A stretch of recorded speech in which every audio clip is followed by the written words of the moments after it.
ગુરુ સ્વરૂપ અને ગુરુને થોડો ગુણ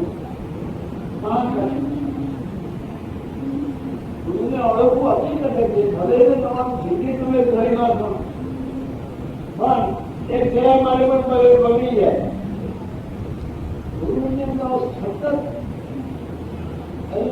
જાયા છે એની અમૃત વાણી આપણે સાંભળતા જ રહીએ છતાં પણ આપણને અધૂરમાં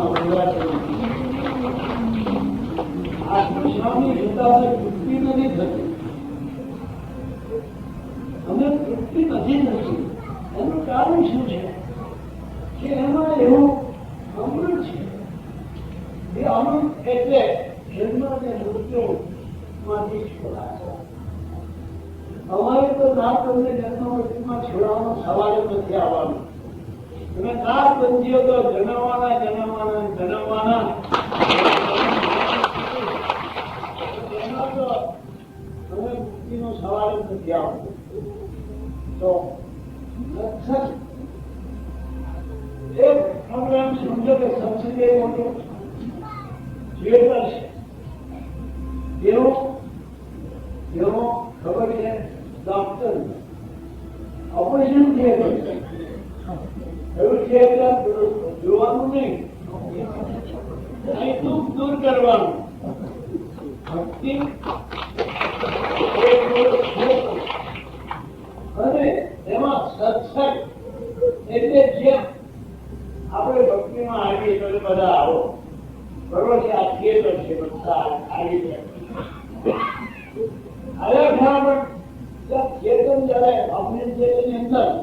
દરેક વસ્તુનું સર્વાઈવ કરવામાં આવે કે કેમ લાગે નહીં. ઘણા બધા ઇન્સ્ટ્રુમેન્ટ સર્વાઈવ કરે. સર્વાઈવ એટલે શું કે એવા કરે કે તેને ચેપ ન લાગે. એકના બીજાને બીજાના ચેપ એને વરાળ પર મૂકવાનો હોય. એને ખબર છે કે અમે આપણી સેવા કેવી રીતે સર્વાઈવ.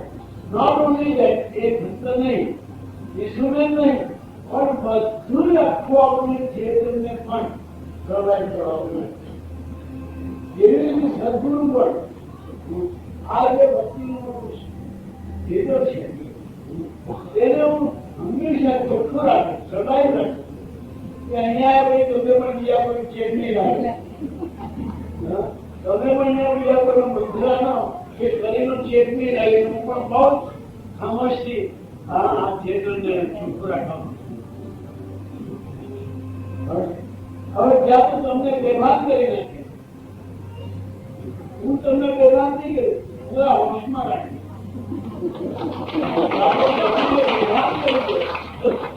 હું તમને પૂરા હોશમાં રાખી બેભાન નહીં કરું.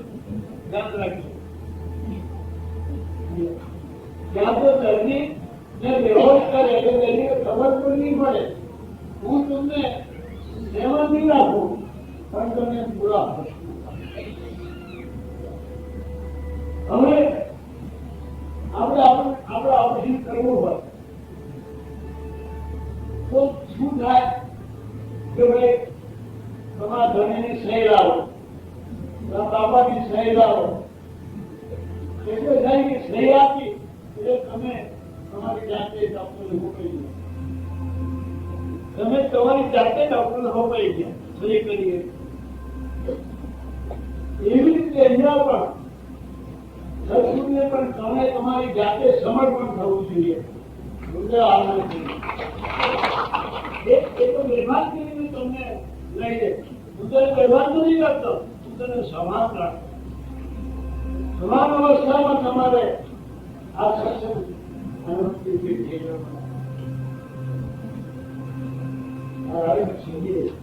એટલે ભક્તિ શું છે તે ભક્તિ એવી છે કે છે પોતે આપણે જાતે બીજાને તમે આપી દો. તમારું આખું જ આપી દો ડોક્ટરને. પછી ડોક્ટર સહી તમે બધાની ખાલી પી જાઓ તમે જતા જવાબદારી માનો. પછી મને કેટલું પીઓ હવે સહી આપી દીધી. તમારે પણ તમારે ગુરુદેવને એવી સહી આપવાની देखिए तो हिम्मत थी हमारे बेटी जरूर नहीं तो पूछा हमें पर હવે તમે અવાજ ઓપરેટ કરો તમારી ખરાબ વાત કાઢી નાખો તેને પાછળ શીખી દો ગયા જે કરો તે કરો આ ભક્તોના હું એટલે જોઈએ તમારા માટે ખરાબ હોતું છે તે કાઢી નાખો પેલો ઓપ્શન કરીને શું કરે ખરાબ વાત કાઢી નાખે અને સારું વાત રાખીને શીખી એ તો હું પણ આપણી એટલે તમે બેઠા પણ સમાજ છે ભક્તિમાં તમે રંગવાળી બનશે વાત નહીં બનશે તમે એમાં સાવધ કરો પેલા તો બિલકુલ નહીં હવે ડોક્ટરે જેમ કર્યું તેમ કર્યું ત્યાં ડોક્ટરની મનસાને પણ સહી કરી આપી હવે અમારે જરૂર નથી તેમ તમે અહીં આવ્યા એટલે તમારી સહી થઈ ગઈ પૂરતા તમને શરણે ગયા તમારે આ જીવન આ શરીર જેમ કે તમારે અમારો એવો ઉપયોગ દીધી ગઈ ફરી અમે ઓપરેશન માટે સારા થઈ અને ફરી અમે અમારું આખું જીવન એ રીતે સદગુરુ પણ જો પોતા એ શસ્ત્રક્રિયા કરે હવે શાસ્ત્રક્રિયા અને શાસ્ત્રક્રિયા हम सबकी आस्था का धाम ब्रह्मलीन परम पूज्य श्री साने दादा की अखंड धुनी। धृतिमान नाथ संप्रदाय के वर्तमान गादीपति विश्ववंदनीय परम पूज्य श्री छोटे दादा का संकल्प प्रण। हजारों लाखों श्रद्धालुओं का दुख दूर करने वाला प्रेम और भक्तों की अपार श्रद्धा का धाम वो है हमारा नवनाथ धाम ब्रह्मलीन परम पूज्य श्री साने दादा समाधि मंदिर।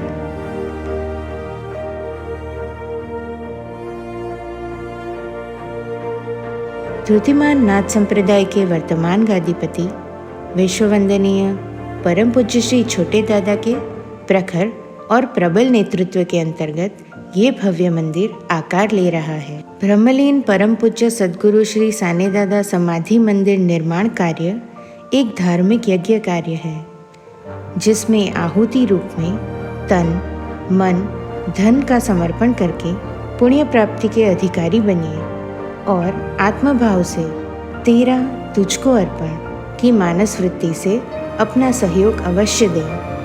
मन से देंगे तो भीख कहलाएगी, विश्वास से देंगे तो दान कहलाएगा, आत्मभाव से देंगे तो धर्म या कर्तव्य कहलाएगा। आपका दान माँ विमला अखूट अन्न क्षेत्र ट्रस्ट में करें। आपका दान मूल्य आर्टिकल 80G के तहत आयकर से राहत दायरे में आएगा। दान करने के लिए संपर्क करें 9726970692 और 99137199765।